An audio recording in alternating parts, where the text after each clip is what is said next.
I'm a photography teacher. A lot of photographers asking questions here tonight.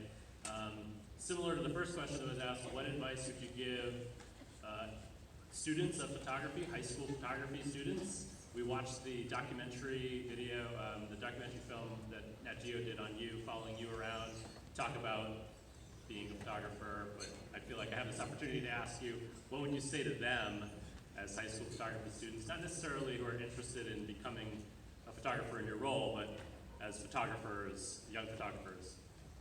Yeah, I mean, I think I would say, I heard this interview not long ago on NPR with, and I remember who the author was. It wasn't John Grisham, it was somebody else, but somebody of that caliber, and they asked him the same question. And he responded, write one page every day. And so I would say turn that around and say to the young photographers, take pictures every day. I mean, that's how you learn, right?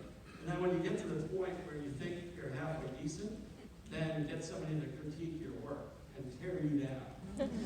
No, I mean, I think that's how you learn. Is, you know, Cartier-Bresson, the famous French photographer, once said that his worst pictures were his first 10,000. So what